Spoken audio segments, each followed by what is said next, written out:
So here we are. I just figured I'd start with that since people will be like nostalgic for hearing me say that at the beginning of a podcast after last podcast debacle of an intro by Chris. How dare you? I'm sorry.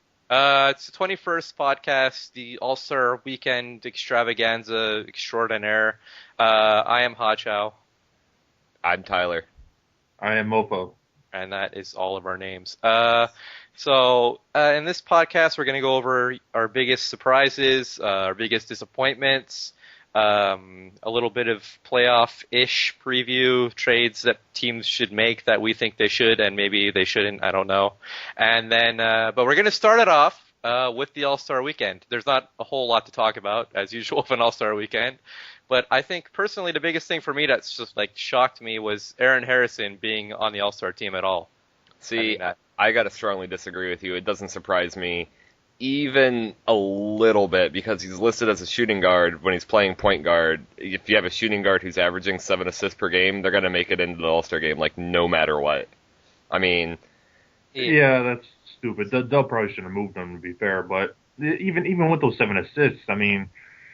Like, Matt Yoder's only, like, the guy I thought should have got in. He's only, I mean, he's at what is he? He's at 3.8. It's not great, but I don't know. This game values assists so highly that it's not a huge surprise, like Tyler said. It's disappointing to see him make it, though. Yeah, it's definitely disappointing to see him make it, but it's not a surprise to me. I think, I don't know, I've always been really against playing people out of position just because it messes up awards and stuff like that. So. Why, but he didn't start the All-Star game. Why did Tony Ross start the All-Star game if he's only at 4.4 assists a game?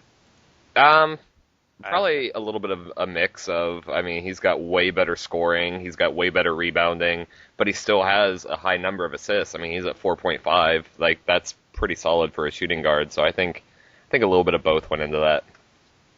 Yeah, I don't know. It kind of sucks, like, for, like, you know, you have, like, Joe Brake or Matt Yoder or, like, I don't know, like... That's about it in the West. Yeah, well... No, I definitely agree that one of those two should have gotten in ahead of Aaron Harrison, but it's not a surprise to me. It just kind of, I don't know, it just kind of sucks, I guess.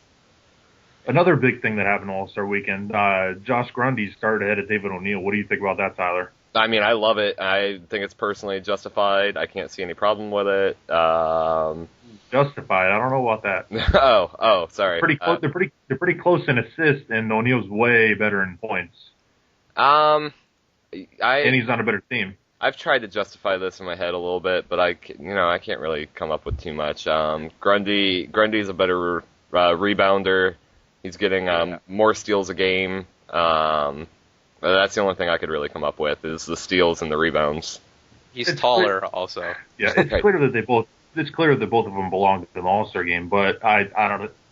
Grundy over O'Neal starting is a little bit of a stretch to me. It is. I don't think it's like that huge of a stretch, but if I would have been surprised had someone told me Grundy started over O'Neal. So I would have enjoyed it like I did, but you know. Yeah. The other big highlight of All-Star Weekend is the dunk contest. We got someone who joined the James Alcacor, whatever his name is. Alcorser, I believe. Haj would know. He's the expert on everything. James whatever. I can't even say his name again. Vermont's pride and joy, just so you know. And Ty became a 3-time dunk champion, and I guess that's an accomplishment. But that's about all you could. I mean, that's the biggest thing he's ever done in his career. Yeah, so. I was going to say that's about all you can think about with Anti now. He's good at dunking. He did it on 3 different teams too. Ah, yeah, there you go. Of course, so did James Alcorser, actually. Right. Look at it again. But. I actually was surprised when I looked back over Antide's career, and I realized at one point he did average a double-double in his career. That did surprise me. I did not know that. That was a miracle. At least he managed to start 3 years, so that's more than James Alcorser can say. That's also true. I'm poor. Even though he actually averaged a double-double twice, Anti. 13-10 one year. Truly a legend of our sport. Moving on to something more important, which is like anything at all, basically. It's been it's been sort of like a bit of I have a spider on me. Sorry. What the hell? It's been a pretty sort of like a changing of the guard, I find, compared to the East to the West. I I figured I'd bring that up since I don't know if it'll ever be brought up at any other point, but it feels like it's really shifted a lot from even just last season. It felt like the East was very much just, 6 teams were good, the rest of them were terrible. The West was deep all the way down to like 12 teams deep. But I agree. I always hear from GMs like Thug, who's to complain when I put like a new GM in the East, but it's cyclical. What conference is best? And the East is so much better than the West right now, even though the best team in the West and the best team overall is in the West with the Thunder. Yeah. But like there's 1 through probably 9 now after Toronto traded away Andrew, but 1 through 9 is just really, really strong in the East. While in the West, maybe like 1 through 5 is really good, but it's a huge difference than like Tosh said from the past. Yeah, it's definitely a big shift. I mean, the top of the West is still stacked with the Thunder, Grizzlies, Mavericks, and Clippers, but I mean, overall, the East is just more dominant. I mean, even the Clippers, I'm really down on them because they're starting a lot. They're a 2-man show still. They're huge disappointment to me. I I don't know. I really like their team points per game allowed. Like, I think they're gonna fast track it in the second half of the season. I think you're gonna see a big rise from them.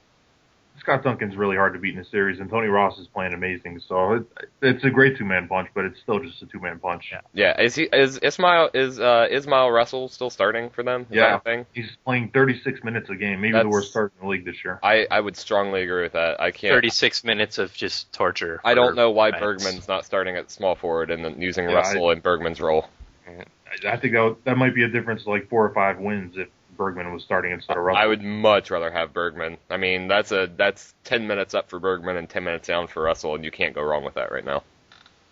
So, on the subject of disappointments, that actually brings us to the whole format of this podcast.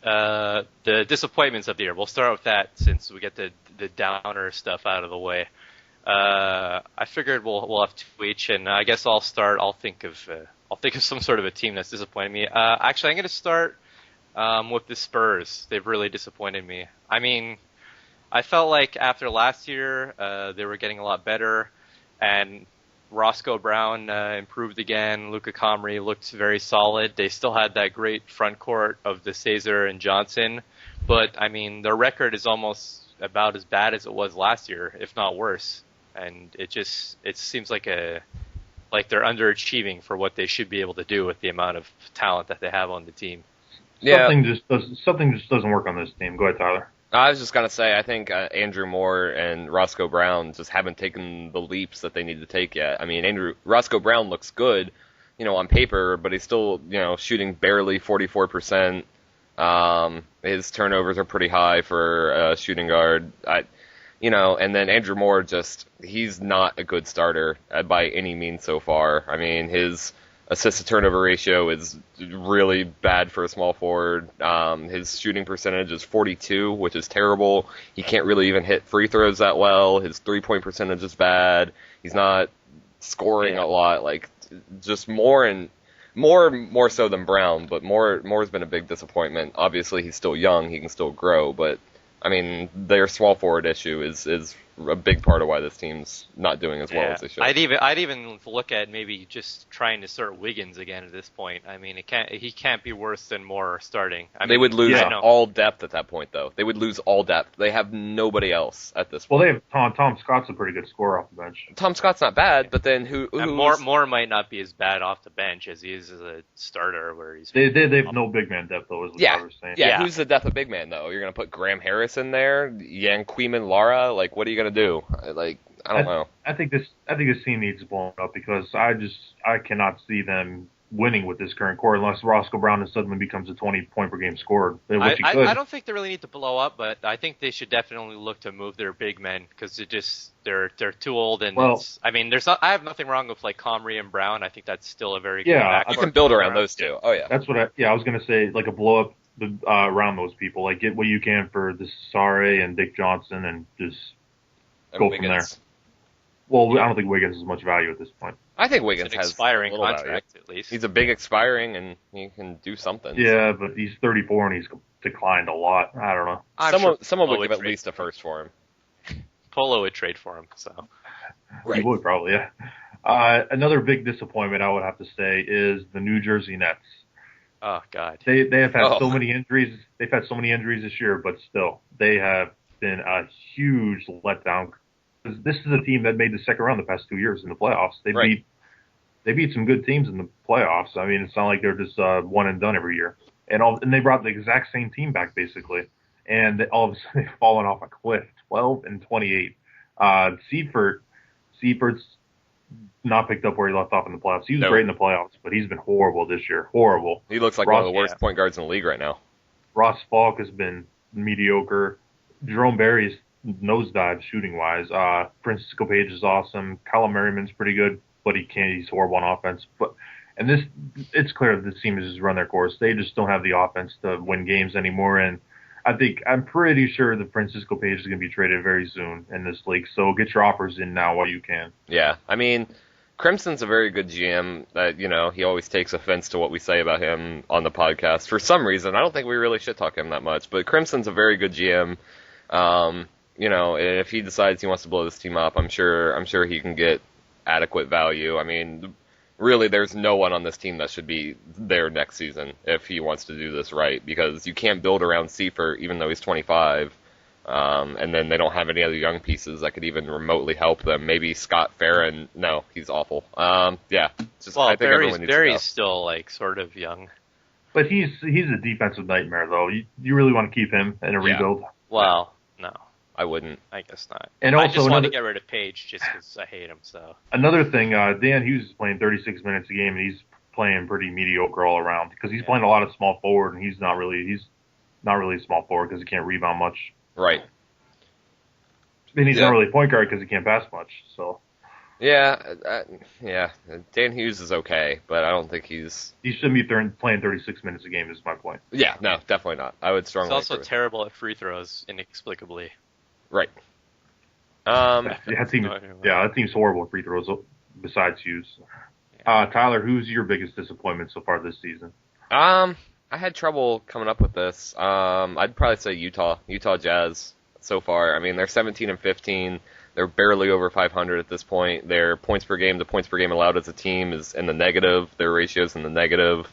And they have, so much talent on that team. Gary Hamilton, Bill Ross, Bill Luck, those three right there is a pretty solid three-man team at that point. But, Bill Ross just hasn't taken the leap that his attributes have. I mean, he's only averaging 18 points a game.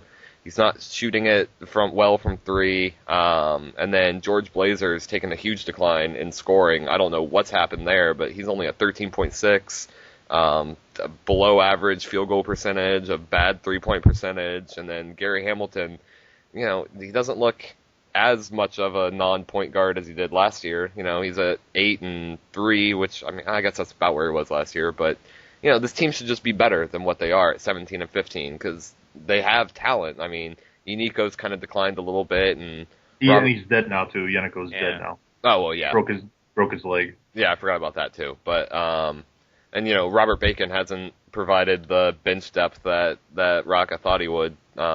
Being with the jump that he took in TC, I thought Robert Bacon might actually pan out as a decent player. But yeah, me too. I agree. He's shooting good from three. That's about it, though. That's all that there is. I mean, if you look at a player who had that big of a jump in TC, who you're expecting to provide a good bench boost to you, and go, well, at least he has a good 3-point percentage, that's not a good thing. So, I mean, something's just not clicking right on this team right now. And for me, personally, I think it's just the defense is not really good. And George Blaster, I mean, if he can't score, what's the point? There's no point in him. Yeah. It's like having a bad Keith Frazier. Like, what's even the point of doing it? He needs to be like a guy like Keith Frazier to have those attributes and be starting. If he were a 20-point per game guy, none of us would complain about George Blazer starting. But I have two thoughts on Utah real quick. One, Bill Ross is maybe the most disappointing player in the league this year. And he had a horrible training camp, so that's very worrisome. And two, George Blazer's never been good. He's always been overrated by Rocca. He's all around poor player who can't really score much. So he should probably not be starting. But he went to Illinois, so that's probably why Rocca loves him so much. Good point. Very good point.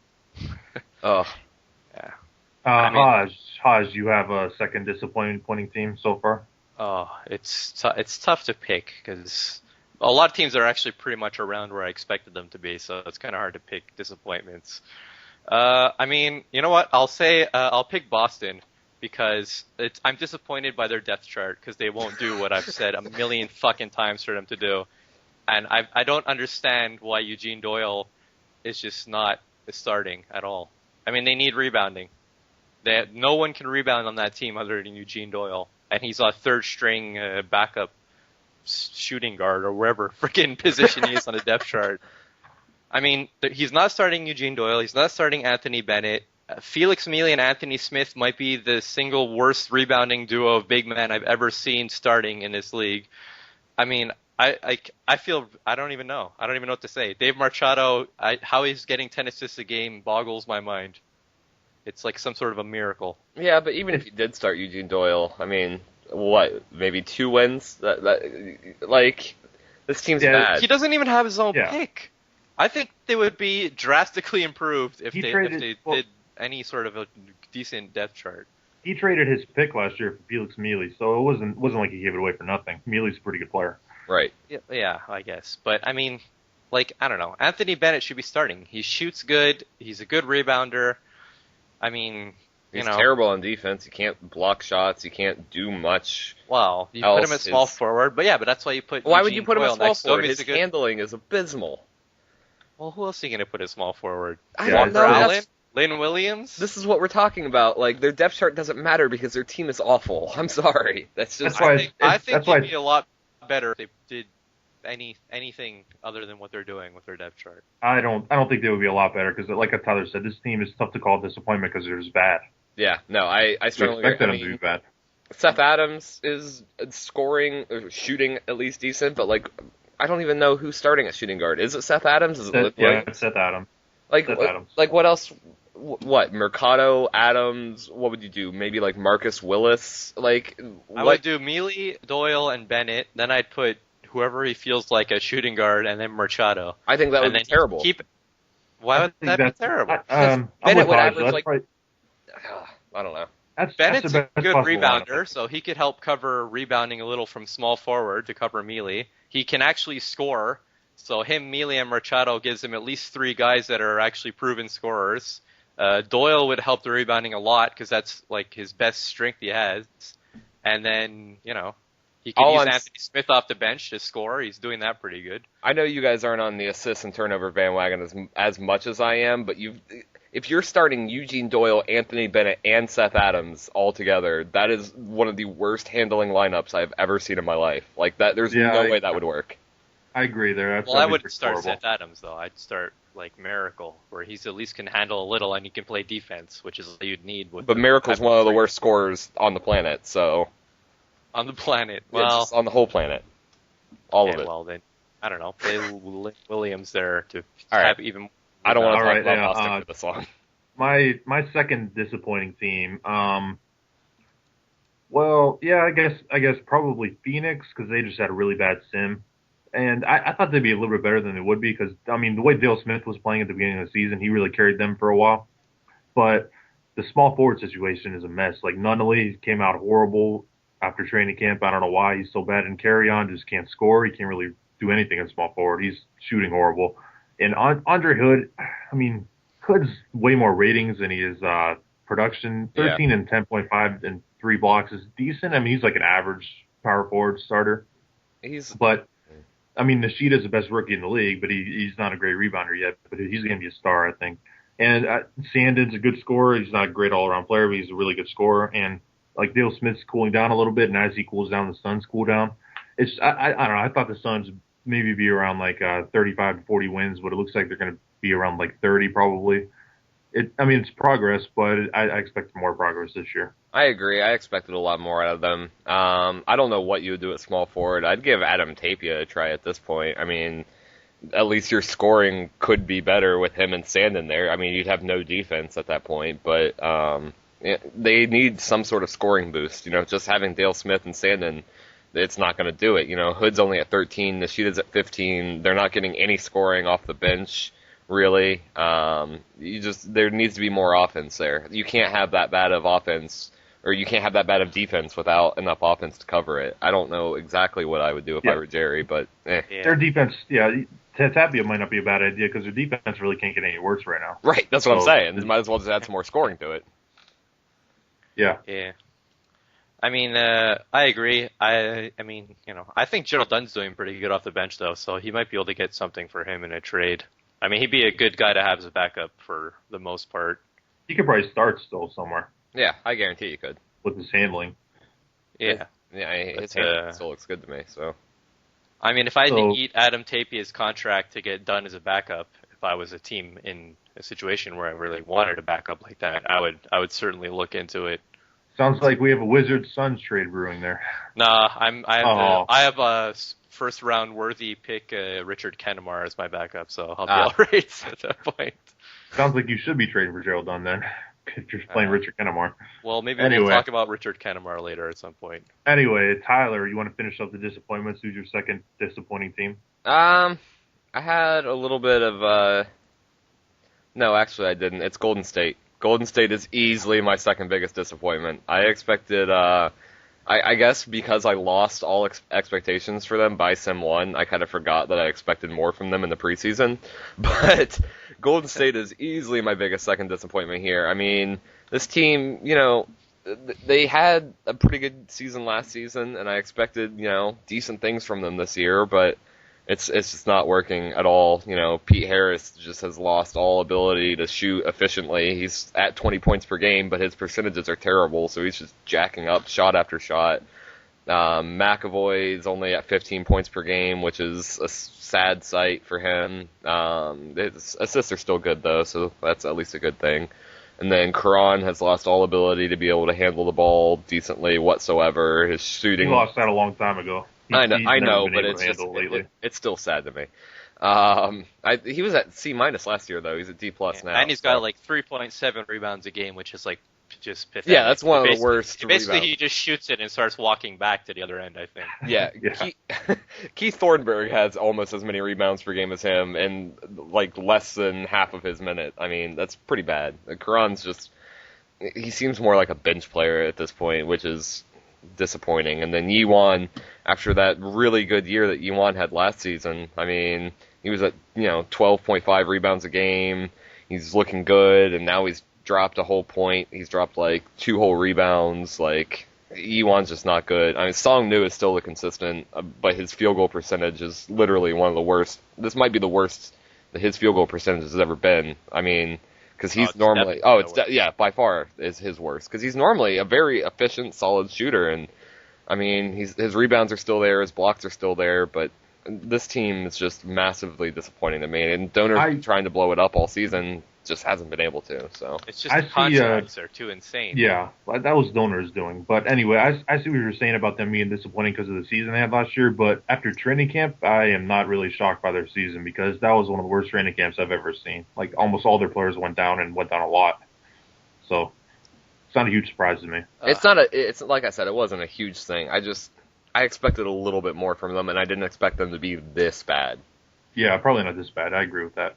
Well, it's the contracts are it just kills them. I have no idea how they're possibly going to be able to rebuild with some of those contracts. Yeah. Donald Montgomery and Ron Washington, those are 2 of the worst contracts in the league. And Floyd Swervis, those 7-year deals he gave this offseason were all horrible. Yeah, Swervis is probably the best of the three deals. I was doing air brackets there, you couldn't see it, but they're terrible. They're terrible deals. It's fine. It's fine. And Anma is making Anma, $1 billion also. It's fine that Donor doesn't care about contracts, but for someone who likes to trade as much as he does, he needs to realize that other people do. So signing those people to absurd contracts, you're never going to be able to get any deals done like that, and I just don't understand how he doesn't get that yet. One last thought on the Warriors.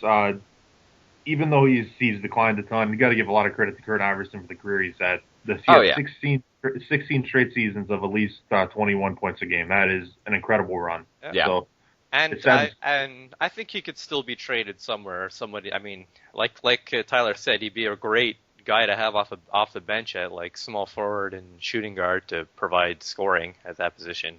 But his career was amazing. His titles he won, his scoring is unparalleled. Basically, he's had Hall of Fame career. He's a great player. It's sad to see the 20-point per game streak end. Yeah, it is. Maybe he can boost it up by the end of the year. I doubt it. I don't know. If Donor traded away like Pete Harris or something and kept Karan number one option, I could see it. He started Ron Washington and right. Then he'd never get the ball because he'd be turning it over every time. Yeah. Well, you could put Sam Blake there instead. So we did the disappointments. Now surprises. I'll go first here. I'm gonna give a lot of credit to what looks like a bad team right now, and that is the Denver Nuggets. Because Joe Kills did not set a depth chart for Sim 1, and I think his team went 1-11. Since then, since he set a depth chart, he is 12-9, which is remarkable. Because we all look at this team after training camp and after the off season he didn't have, and we thought this is going to be a horrible team again. And all of a sudden, Joe Kills has done it again. He's got a second-round point guard. Rookie point guard who might win Rookie of the Year, and Rodemaker, who's actually improving as the season goes on, which is remarkable. Albie's scoring decently. Like Jim Ryan, the trade he made with Hodge. Jim Ryan's playing great right now. Yeah, where did that come from? I told you. His offense isn't great, but his rebounding is at a career high level. His blocks is pretty good, and then Richardson's playing pretty well again with his blocks and scoring. Even LeClaire is shooting almost 50%. Right. I mean, all these guys are overachieving on Denver, and you got to give Joe Kills a lot of credit. Right now, I think they're 2 out of a playoff spot. Denver could make the playoffs with this roster. I know. Honestly, if that happens, give Joe Kills the GM of the Year because I would strongly agree. He would, if they even crack 8 seed, he has my vote. Like that's just all there is to it. It's incredible how 12-9 with this roster the past 3 Sims is just wow. Yeah, they started terribly, like you said. I mean. And if he set a roster Sim 1, then he would probably be in the playoffs right now. I would agree. I'd say so. I mean, this team is something. I don't even know what to say. I still don't understand at all. I can't understand. It defies anything I've ever thought about how a team is built to somehow even have any sort of wins with that team. John Albee, my brain. I will say John Albee reminds me a lot of Karan. Like Karan right now, like where. Like, he can't really handle his rebounding is piss poor for his position. But if he gets his scoring up a little bit, I mean, I could see a pretty decent-ish career for Albie. So, all right, Tyler. I don't know. Somehow Jim Ryan is leading a team to a playoff push. Jim Ryan's the man now, man. He's having a great year. Anyway, Tyler, who's your biggest surprise so far? This one's a little bit tough for me, but even though I expect this team to fall off pretty hard in the second half of the season, I gotta say for right now, my biggest surprise is the Portland Trailblazers. I mean, 24-21 with this roster that they've assembled. It reminds me a lot of Denver. I'm looking at this team; they might be worse than Denver, honestly. I mean, they are. They are right now for sure. Like I don't understand because they don't have a single big man who can rebound besides because Ernest Fowler can't even rebound. I'm not even going to try and pretend like he's a decent rebounder. He's at barely 10. 10 rebounds a game. He's like average at rebounding, probably. Yeah, he's average. Well, that makes him the best on this team. Right. Like what? Tim Drake, Vince Anderson. Mason Frederick is doing nothing, but they're winning. And they don't have a single player above 13 points per game right now. Not a single one. Not a single one. And they have Michael King is 13.3. Shut. I just don't understand how this is a thing that's happening right now between Denver and Portland. Because I mean, Portland's terrible, but their points per game, the points per game allowed, really isn't that awful. For this, they're 3 games over 500. They're sitting at the 6th seed in the West right now. I just don't get it. I don't get anything about it.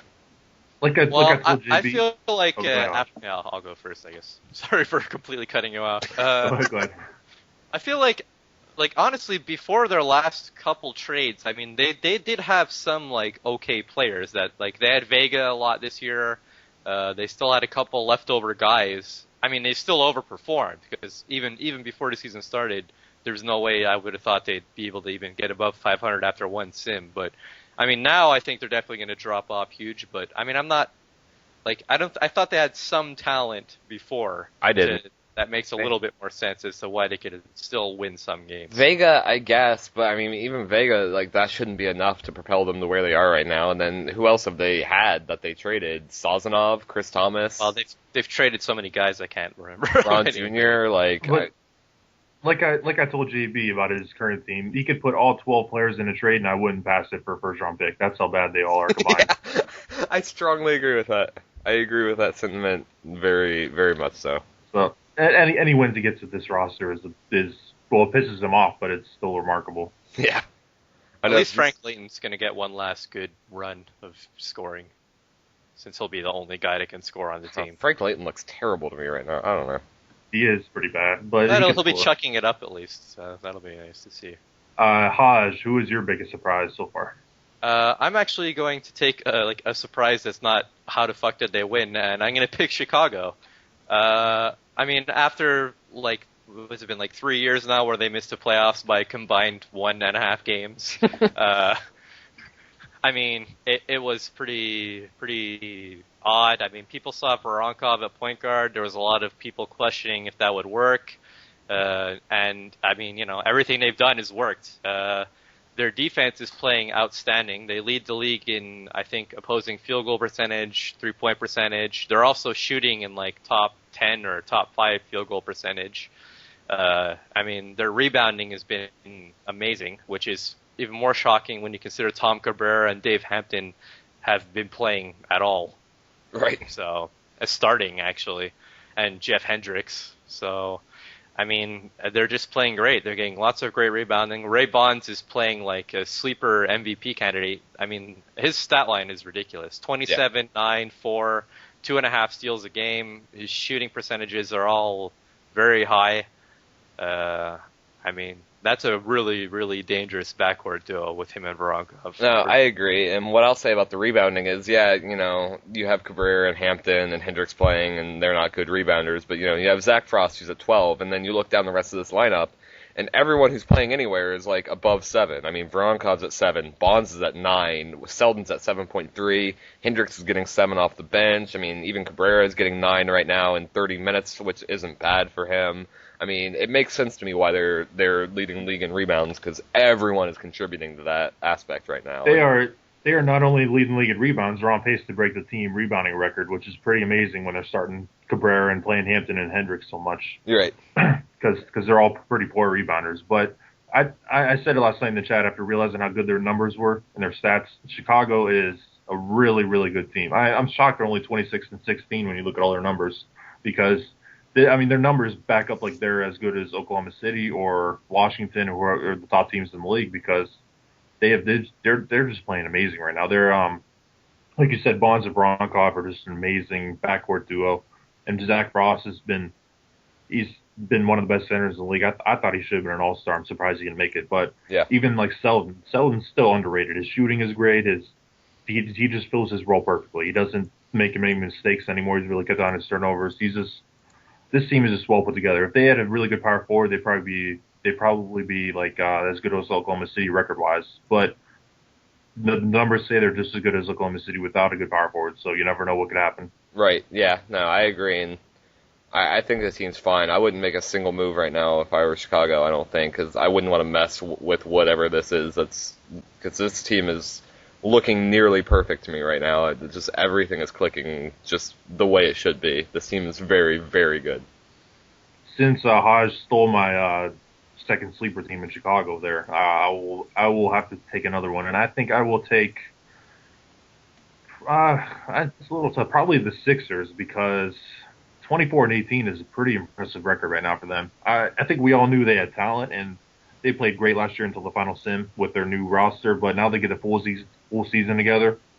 And after the training camp Harry Hazen had, he's really established himself as the shooting guard that this team has lacked for since Rob Andrew was there. Yeah, since they traded Rob Andrew, I was about to say that. And right now their point guard situation is a mess, because Van Gilder and Wheeler both really they really just suck. Yeah. I mean, combined they're maybe okay, but I'm not a fan of either one of them. And Pickens is playing great all around as usual. Zimmerman Gonzalez is one of the best big man duos in the league, and Hazen in an inside offense, the way Hazen's scoring and shooting is very, very valuable. He's playing great this year. Yes. And his turnovers are really low. His rebounding solid. But I just get the feeling that this team could fade at any point because of the point guard situation. I would hate to see Ron be set up for a playoff spot then drop out again and sit mate. That would be brutal to have that happen 2 years in a row. But I could see something like that happening. But so far, they are one of my biggest surprises, how good they are. I would agree with that, and I think, Zimmerman and Gonzalez are obviously two of the bigger reasons. I've never been a big Gonzo fan, but he's playing well this year, and Zimmerman is, he's good. I wish he could rebound a little bit better. That's my only problem I have with Zimmerman, but I really like that he gets a steal per game at center. I think that's pretty underrated at this point. Like, you don't see many centers being able to steal that much. And then Joe Pickens is having a really good year. He bounces around a little bit. It seems like he fluctuates like throughout, not from season to season, but like in season. He'll start terribly and then get better, or start good and then kind of end poorly. So I think he's been very consistent so far this year. And I think with Pickens, Zimmerman, and Gonzo, they look like they have a good team. And Mofo's right what he said about Hazen. Because he's clearly more suited for an outside offense or, a balanced offense, whatever. But, he's shooting very well and he's scoring. Hazen's really picked it up, which is good because I really had lost hope for Hazen after that one season he had. Me too. I'd given up on him almost. Yeah, and I think a good thing about the real sort of a difference maker for Hazen is that having a good outside shooter like that makes your inside offense work even better because they can't just load up the paint against you. And because then if you leave him out there all alone, he'll just keep draining, threes. Right. Yeah. And also, while the point guard situation, as Mofo said, is pretty dire, on the plus side of that is whoever's not starting is a good backup. Because Van Gilder and Wheeler are both very good combo guard backups, although neither should be starting at point guard. But I feel like at least it's if they can, they'll have a good backup there, which helps. And I'm a big bench fan. Right. Yeah. No, I agree. All right, Tyler. I think Tyler's now your second surprise team, right? I think so. I think it's me. It's hard because not many teams are really. Yeah, I agree. Really surprising me. I guess if I had to see, I don't even know. I don't even know if I have a second one, to be honest with you. I'm honestly really not sure. I'd say Minnesota is probably that was going to be my. Yeah, but it's not really surprising to me. 21 and 24. Well, but they're in a playoff spot at all. But that's not. Well, they made the playoffs last year. That's not a huge surprise, really. Yeah. I don't know. And the West is weaker this year too. So. And they traded for Dobregos, so. Right, and Dobregos will make any team better because he's awesome. It's actually almost kind of surprising me that they're not better with Dobregos and Tyree and Flora, because Flora seems like he's taken a pretty big jump, at least. Tyree was hurt for a lot of games. He was out for 20 games, Tyree. Oh, wow. Yeah. Well, maybe they'll bounce back. This team actually looks pretty decent. This is the first time I've looked at them all year, so... But I don't know. Chuck Lamberson. I'm surprised Owen Adams is scoring as much. Actually, that surprises me. Oh, he's always been that way though. It's because he's 7'9", so he can just put the ball over everyone.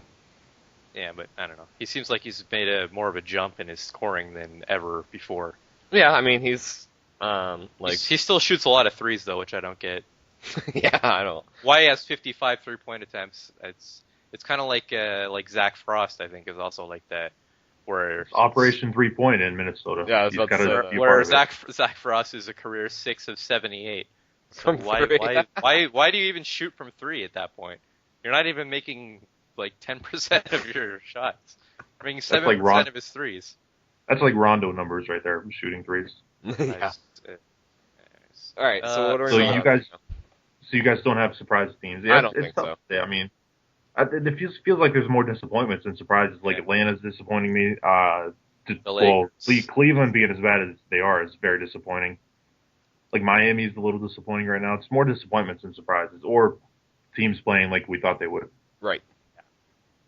Yeah, I agree with that. Also, are kind of I didn't expect too much of the Lakers, but they had a pretty big hype in the preseason, and they're like the second worst team right now in their record. So Yeah, I'm surprised we didn't touch more on the Lakers when we did disappointments, because that team is like awful. I mean, they're really, really awful. yeah, except for Matt Yoder, he's playing good. Yeah, if they didn't have Matt Yoder, I wouldn't want to see how bad they were without Matt Yoder. Dick Marcus is pretty good too. He's a good rebounder. I think he's playing about as good as he did last year, and he's supposed to have had this giant, great TC, and he's actually playing worse. He's got less rebounds than he did last year. I don't think Dick Marcus had a huge TC, did he? Yeah, he went went up on defense. I Yeah, don't that's think his inside or handling or something else changed. I don't know. But anyway, moving on to the next segment. It's a trade deadline preview. The trade deadline is coming up. It's in like 9 days, I think. I think that's how the schedule works. 9 real life days, guys, not EBL days. Yeah. So I think we all are in agreement Oklahoma City's the team to beat right now. What team do you think needs to make a move that would actually put them right there with Oklahoma City and maybe have a shot to win a title this year? Tyler, who do you think falls under that category, and what would they have to do? Oh, we're starting for me. It's the Clippers, and they need a small forward or a power forward. I mean, they need something other than a point guard or a shooting guard. It's tough for me because I think they would be fine with Vito and Stout and Conyers and Craig. First of all, I think Vito needs to play a little bit more for them. I don't know exactly how they'd go about doing that, but I think they'd be fine with those big men. But Ismail Russell cannot start all year. He cannot start all year, and clearly Harmon is more comfortable having Bergman be bench depth, which is fine. But Russell can't play. He can't play 36 minutes per game all year. Something needs to happen there, and he has a first that he can do something with, and he has an expiring contract in Burton. He could even move Vito or Stout or Conyers or Craig, move one of his big men to someone who desperately needs like a big depth or something, because Vito or Stout or Conyers or Craig, whoever, like they would all be adequate depth for any team in the league, really. If he could package one of the big men and then a first or Burton's expiring contract and a first to try and get any help that he could at small forward, I think that would pay off big for the Clippers, and I think that would help them propel. I think I threw this out there a few sims ago. I think maybe after sim 1. If Harmon really wanted to be bold and go for a title this year, he could shop Russell for a small forward. He could, because Russell's still a great prospect. He's only 19 with pretty good ratings. Oh yeah. If you wanted to shop him and upgrade small forward, you might be able to win a title this year. And I think I would consider that because, I mean, Duncan's 29. He's not going to last forever. Ross is already 26. I mean, this team has a decent longevity, but if you get a chance to win a title, you go for it. You worry about the rest later. You go for a title if you can. And trading Russell to do that might be worth it. I would agree. I would definitely look into that. Or if he doesn't want to make any trades, just changing, I don't know, try like Conyers as small forward or something. Russell is just killing them right now with those percentages are just awful. But anyways, it's actually a trade deadline thing. So no, but I agree. Russell, and even you can also, Bergman's also an expiring. Like if he had to get a really big contract that a team wanted to dump a $20 million deal, like Karan Iverson might be a good fit to have as a third guy. Yeah, he might be decent because Ross and Duncan can pass pretty well and handle pretty well. Right. Hodge would, same question that I gave to Tyler. What would be? Go ahead. You know the question. I can't remember. Yeah. Well, if you put it that way, I'm gonna go to my more familiar Eastern area, and I'm gonna say Orlando. If they traded for like a center of any sort of. Well, you mean Karl Towns isn't good enough? Well, I mean Karl Towns is pretty good. No, he's not. But if Orlando traded for a good quality center, I mean that'd be a very good starting five. Obviously, Bonds, West, Lewis, and Beck have all been playing great, especially since he's changed to an outside offense. Bernard Kelly has been very strong off the bench, covering small forward, shooting guard, point guard. But the centers have just been awful. I mean, I think Jose Regan is probably better than Karl Towns for what they need out of a center. And I mean, what they need is like somebody like a Tyler Herron type of guy where he's only there, get rebounds, play defense, anchor the defense from the center position, and, cover up a little bit for Bonds on his defense, which is a little shaky. And then, everything else seems to be clicking fine on the team. Are you ever going to admit that Jose Regan is just a terrible, terrible, terrible center? I will never admit that. Because ever. He's awful. He is terrible. You say you need terrible. someone like a Tyler Herron type who can do nothing but sit there and rebound, but Regan can't rebound. The last time he got 27 minutes a game, he only averaged 8. That's not enough for someone that looks like him. If you can't score, he's not good. His blocks per game aren't good. His rebounds per game aren't good. There's nothing good about him. But I will agree that they need a center. The problem here is that they don't have much to move to get a center. All their pieces, they can't move West, they can't move Lewis, they can't move Kelly or Beck. That's their whole team. And then other than that, they don't have any firsts. They don't have any big expirings that they can throw around, I don't know what they could move to get a center at this point, other than maybe taking a chance on someone who's just not playing at all and trying to see if he started, if that would be a good thing. Because I just couldn't see what they could move to get someone who's playing really well at the center position right now. Yeah. Well, yeah, I guess. I thought they had a first left over, but obviously they don't. MSC could work something out probably. Like you said, he probably have to take a chance on a bad contract guy, but I don't know. I don't see him doing anything now that he got Karl Towns. He's gonna probably try that for a sim or two. And I like Towns. I think that could be decent. So I do not like Towns, but anyway, I will. This comes back to Polo for me to answer my own question. Polo and the Knicks, because me and Polo went back and forth for like 30 minutes. I told him Sean Wade sucks, and he said, no, Sean Wade's good. So that's why I kept pointing it out in the sim yesterday when he had a good game. But anyway, Sean Wade sucks. He is not a starter. He is not a starter. He's a horrible offensive player. He's a decent shot blocker. He's an average rebounder. He sucks. He's not a starter. And if they had a power forward, if they can go out and get anybody, maybe even like I don't know, just get he's built a decent collection of assets because he has a first round pick every year now. He has Bjornsson, who's a pretty good bench player. He has Larry Austin and Billy Davis, who are decent trade bait, especially Davis because he's so young. Like even Mize is pretty good. Like Joe Meek's a decent bench player. He's got all these assets, but he's letting his team go to waste because he's got Jones, Paulino, and Moore, but he just doesn't have a power forward. Skalski's decent now, but if they had a power forward, they'd be right there at the top of the East again. But they've fallen behind Washington, Chicago, Indiana, maybe even Orlando now. And I just think he really should be looking for a power forward because last year at this time, the Knicks looked like the team to beat. And now this year they're looking weak because, it just goes to show you that the title window is not always open. You have to go for it when you can, and the Knicks should really look for a power forward right now. I would agree with that. I think I like Sean Wade a little bit more than you do, but he's still not good. I think he would be a good depth guy if you wanted to keep him on as like backup center and power forward. I think that would be fine, but they really need something. And like Mofo was saying, they have plenty of pieces. They have 2 firsts, albeit they're not. I guess they could move the Timberwolves first in 2034 if they wanted, but they have enough to do things with. They don't need Austin and Yarnison. One of those could be moved. They have big expirings, and with Wade and Bauchi. I would agree. I think if you put more Paulino, Jones, and Skalski with a good power forward, that would be a really tough team to beat. So that'd be the team to beat in East, I think. Yeah, and he's tried like every other guy at power forward. He's tried Meek. He's tried Wade. He's tried Shang Liao. He's moved Skolasky there. He had Heron starting at some point. The only guy who hasn't started was Javier Carlin, and that's not going to be the thing that solves his problem, I would imagine. And I like Javier Carlin, but right. No, I'd agree. But like you said, he's got a lot of assets he can trade, and he's even said he's willing to trade Henry Moore. So.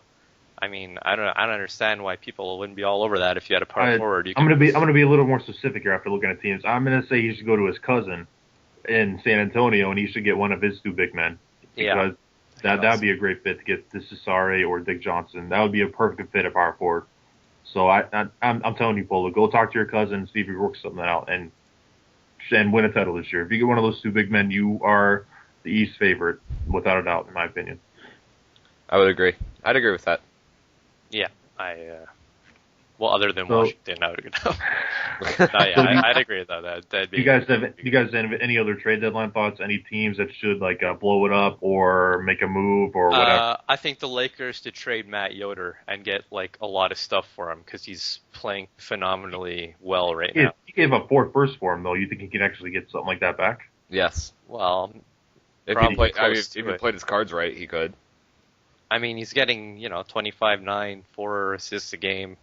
The only downside he has right now is he's not as great from 3. And he's still 29, so he could still play it close to this level for 3 or 4 years.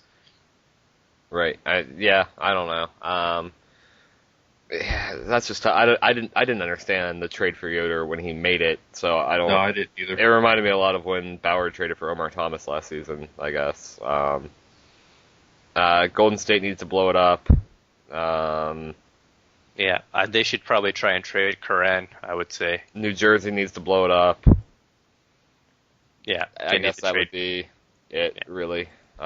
Maybe Atlanta trading Cool now that they have a GM who might do something. So yeah, he only needs to make 3 more trades to match WC's amount. Right, of all time. All those years. Yeah. Maybe someone should look into Alan Waiters of the Raptors now because he's openly looking to trade Waiters. And Waiters is a 24-year-old point guard average in 18, 6, and 10. So right, it's not easy to get a point guard like that. Yeah, I mean he's not shooting great this year, but maybe Philly should look into that somehow, see if you can get Waiters. Maybe give up I don't know, just package stuff together. Maybe see if you can get Waiters to put with Pickens and maybe one of the big men. Yeah, I think Ron's probably looking for more of a inside point guard though, which I think will hurt him in the long run. But I hate inside offenses. Inside offenses are so unpredictable. Yeah, I especially hate inside point guards. An inside offense, I can live with it if you have the right pieces, but an inside point guard is just stupid. It doesn't work in this game. I think people get too obsessed with getting only pieces that work in an inside offense with the inside offense. I think everyone wants, if they're running an inside offense, they have to have everyone be a B+ or better in inside, starting. And I don't think that's how it is. I think you need to have more of a focus on your center and your power forward, and you still need to have guys who can shoot outside. Otherwise, there's no threat outside. People are just going to be constantly in the paint all the time because they know you're coming inside. It just seems silly to me that everyone. Are you looking at Seth when you say that? Because his team is the worst 3-point shooting team ever. I'm looking a little bit at Seth because I don't understand. Seth isn't doing it quite as bad though because he still has Royce Lopez, which I love. And he's shooting horrible though. Yeah, he's shooting 28% from 3. Yeah, but I mean that's not. But he has Vega also. Vega's about it. Shooter. Yeah, but you have Vega and you have Lopez, and those are the only ones that because Lopez hasn't been this bad from 3 in a year except for this one, so I think there's a little bit of a correlation between that and the offense that he's in, but I don't know. I don't think Bob Jacobs is working out well at all. What's wrong with Bob Jacobs? His shooting percentages are terrible. He can't rebound. He's going up as the year goes on, though. He's 10.7 and 33.9 is decent enough. It's average. Yeah. Average. I'm a little more worried about Keith Koch myself. Keith Koch his shooting percentages are terrible, and he's not even getting 10 rebounds a game. Yeah, Keith Koch is the problem, not Bob Jacobs. I guess, but I don't like either of them. I was going to get to Koch eventually. I don't like either of them. Jacobs is a second-year player averaging 15 and 11. I'm just saying they're running an inside. They're running an inside out. Well, I didn't say Bob Jacobs is never going to work out. I'm saying Bob Jacobs isn't working out right now, and they're running an inside offense, and their number one options are their shooting guard and their small forward. That's not what an inside offense is really supposed to be, in my opinion. Right there. Yeah, you make a good point there. All right, so. Before this goes on too long, you guys want to talk a quick playoff preview maybe? Who's looking the best right now come playoff time? Probably Oklahoma City would be my bold prediction. That's a bold prediction, yeah. I actually really like Chicago. I think it's going to be Chicago. I don't know. I'm with Chicago, too. I'm all over that bandwagon right now. I like it a lot. I like Raider Guy personally as a GM. I like his team. It's just, it's a good situation over there. I'm also really high on Memphis. I think ever since that horrible Sim 1, they're playing amazing, and I think they're the biggest threat to Oklahoma City as long as the Clippers keep messing around with Russell. Instead of I still like the Kings a lot more than We've been most of on the other we've teams in been the on an West. up track lately, so we'll see. Yeah, now that they've sort of settled in, and Sanders, everyone's playing about what I thought they'd play. Actually, Buteau's probably playing better than I thought he would play. But He's I, so I good. really need Ben's help. I really need it, Yeah. guys. I mean, Well, yeah. Grundy's playing like an MVP again. He'll probably be over 20 points again in an outside. He's a perfect outside offense guy. So Yeah, the he's Kings good. are taking off. And Freeman being out for 8 days kind of sucks, but I'll be all right. I'll get The through. West is very top heavy right now. Like there's 4 or 5 teams that I could really see challenging. Well, 3 or 4 teams that could challenge Oklahoma City, but the rest are just horrible. There's like no chance they have any Pretty shot. much everyone from Portland down except for Utah is pretty much. I'd be really shocked if they could beat Oklahoma City. I'd be shocked if anyone but Memphis, Dallas, and the Kings right now could beat Oklahoma City. Yeah, I don't think the Clippers can at all as long as Russell starts. Yeah. And their big men would just get abused by Oklahoma City. Like Marshall would just dominate Nate Stout. Yeah. Well, that's not much of a contest. But I think the East playoffs are going to be really exciting though because there's 9 really good teams in the East right now. I think after Milwaukee got Andrew, who's a good upgrade, and one really good team is going to go home, and I don't know who it's going to be, but I'm anxious to see what happens in the playoffs because I could see an 8 seed beating like the Wizards. No offense, Haj, but I mean the Wizards are the best team in the East right now. But it wouldn't shock me if there was a ton of upsets. And it's not really going to be upsets because I feel like Miami's a really good 8 seed right now. Philly's a really good 7 seed. It wouldn't shock me to see them beat some higher seeds in the playoffs. I think this inside offense in Miami is killing them. I think I would keep Sal at small forward, but I'd switch it to a balance. There's no reason to have an inside offense when 2 of the worst scorers on your team are center and power forward. That's Trammell's doing really good in inside offense though. Yeah, he wouldn't score 20 points a game in an outside. I think no, I think but I mean, I'd run a balance. I'd run a balance though. Is what I would do. I think Trammell might fall to 18 or 19, like around there. But if you took like 1 point per game drop in Trammell's like production, and that boosted Royce Lopez up a little bit, and like I don't know, I think that would be much better. I think Miami's going to struggle with Keith Koch starting the whole year, no matter what. I think Sal should just move back to power forward. And no way. Sal's playing amazing at small forward. Look at that shooting percent. Maybe, but I would rather have Sal at power forward than Koch at power forward.